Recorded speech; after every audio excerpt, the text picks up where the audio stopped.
What's up, everybody? This is Anita from AnitaOutloves.com, and I told you guys that I would love to hear from you and hear, questions that you have and things that you'd want answered. So one of my readers emailed me and asked me, what is your advice? How can a carnivore and a vegan live together and be in peaceful harmony when it comes to mealtime? So I just want to show you what I'm having tonight for dinner.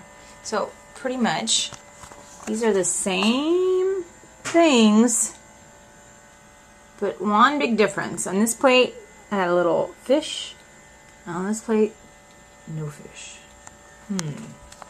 So how do they live together? You guys have to compromise. Come up with a meal that you both can enjoy together, and then just add your modification. Treat meat as like a condiment. Michael Pollan says to treat meat as just sort of like the side of the dish as opposed to the main part of the dish. I think if you can do that, that's one way to harmonize. So we're not cooking two separate meals here.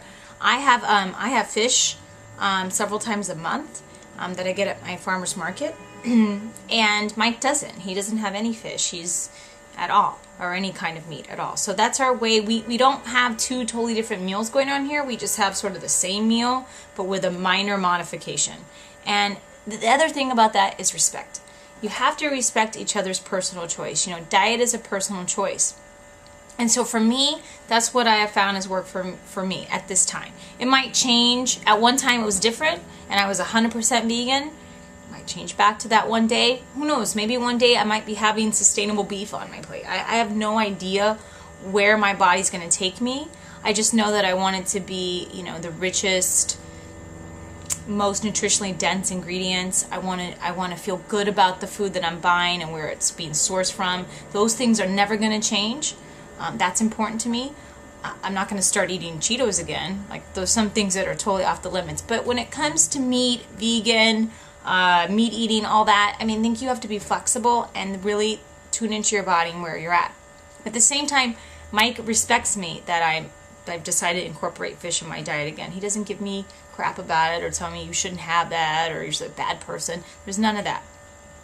I think if you're with someone who's a meat eater, I would say, though, for their own health, not as like a moral choice of whether or not to be vegan, I would say for their own health, to definitely together look into buying, if you can, and really in Southern California, I can say at least here, I don't know about everywhere else, but we're really lucky because I see a lot of, meat that's local. It's from a lot of stuff from local sustainable farms that you can purchase right there at the farmer's market and feel good about where the meat is coming from. You can ask questions about how the animals are treated.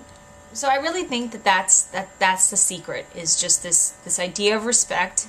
You don't have to make 3 different meals for everybody in your home. Find a way to come to sort of what the general meal is going to be, and then grow from there.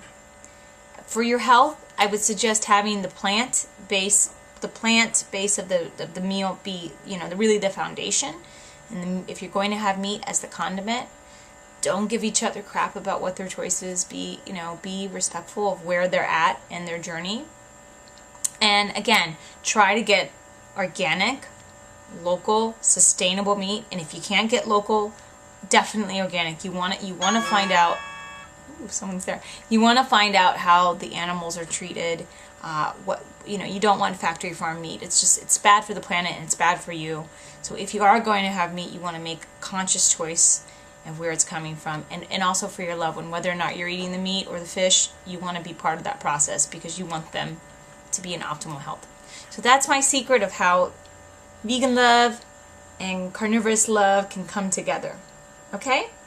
And so my question for you today is, do you have sort of this whole, what is her name? Tara from the Raw Diva says, raw mom and meat eating dad. Like, how do you come together and make it work in your family? How do you make it work with your kids? How do you make it work with your husband or wife or boyfriend, girlfriend? I can tell you this, I haven't always been in a relationship where the person was very respectful of my choices. I had to end some things where people just couldn't respect that I was in a place where I wanted to take optimal care of myself, and even though I honored their choice, they didn't do mine. So that's why I say respect is key.